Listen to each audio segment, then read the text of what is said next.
వికసిత్ భారత్ లక్ష్యంగా కేంద్ర బడ్జెట్ రూపొందించినట్లు చెప్పారు ప్రధాని మోదీ. బడ్జెట్లో వ్యవసాయ రంగానికి అధిక ప్రాధాన్యత ఇచ్చినట్లు చెప్పారు. హిమాలయ రాష్ట్రాల్లో టెంపర్డ్ నట్ పంటలు ప్రోత్సహించేందుకు ప్రత్యేక ప్రతిపాదనలు చేర్చామని చెప్పారు. ప్రాసెసింగ్, వాల్యూ అడిషన్ రంగాల్లో ఉపాధి అవకాశాలు పెరుగుతాయని తెలిపారు. అగ్రికల్చర్ నిపుణులు, పరిశ్రమలు, రైతుల సమన్వయంతో పనిచేస్తేనే ప్రపంచంతో పోటీకి పడగలమని చెప్పారు.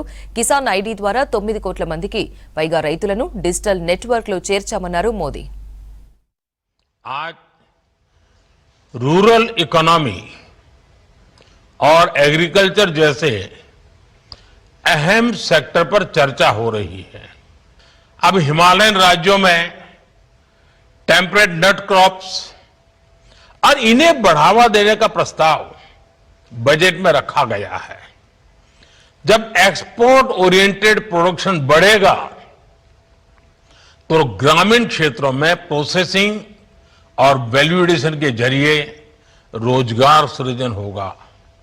इस दिशा में एक कोऑर्डिनेटेड एक्शन कैसे हो, एग्री एक्सपर्ट्स, इंडस्ट्री और किसान एक साथ कैसे आए, किसानों को ग्लोबल मार्केट से जोड़ने के लिए किस तरह से गोल सेट किए जाए, क्वालिटी, ब्रांडिंग और स्टैंडर्ड्स, ऐसे हर पहलू, इन सबको कैसे प्रमोट किया जाए, इन सारे विषयों पर चर्चा इस वेबिनार को, इसके महत्व को बढ़ाएंगे। मैं एक और बात आपसे कहना चाहूंगा।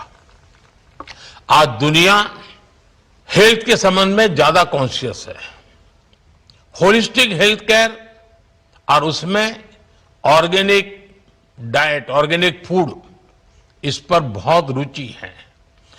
भारत में हमें केमिकल फ्री खेती पर बल देना ही होगा। हमें नेचुरल फार्मिंग पर बल देना होगा। नेचुरल फार्मिंग से, केमिकल फ्री प्रोडक्ट से दुनिया के बाजार तक पहुंचने में हमारे लिए एक राजमार्ग बन जाता है। उसके लिए सर्टिफिकेशन, लेबोरेटरी, ये सारी व्यवस्थाएं सरकार सोच रही है, लेकिन आप लोग इसमें भी जरूर अपने विचार रखिए। साथियों, एक्सपोर्ट बढ़ाने में एक बहुत बड़ा फैक्टर फिशरीज सेक्टर का पोटेंशियल भी है। भारत दुनिया का दूसरा सबसे बड़ा मछली उत्पादक देश भी है। आज हमारे अलग अलग तरह के जलाशय, तालाब, ये सब मिलाकर लगभग 4 लाख टन मछली उत्पादन होता है, जबकि इसमें 20 लाख अतिरिक्त उत्पादन की संभावना मौजूद है।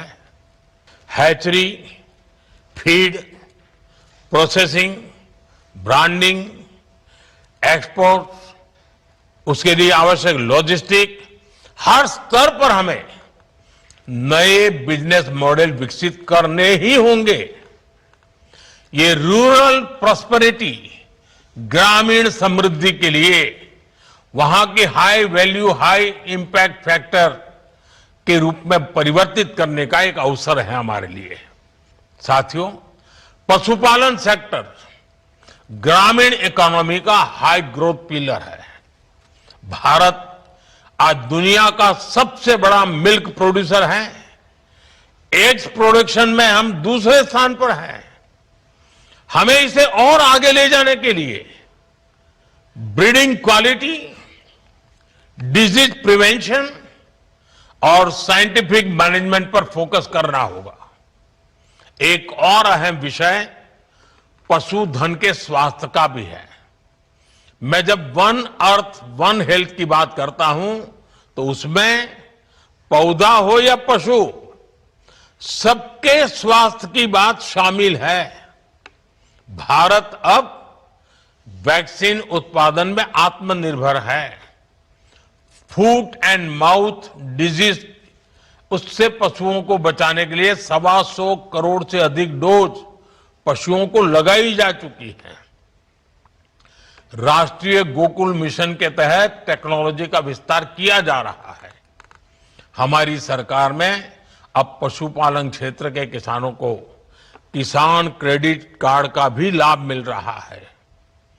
निजी निवेश को प्रोत्साहित करने के लिए animal husbandry infrastructure development fund की शुरुआत भी की गई है।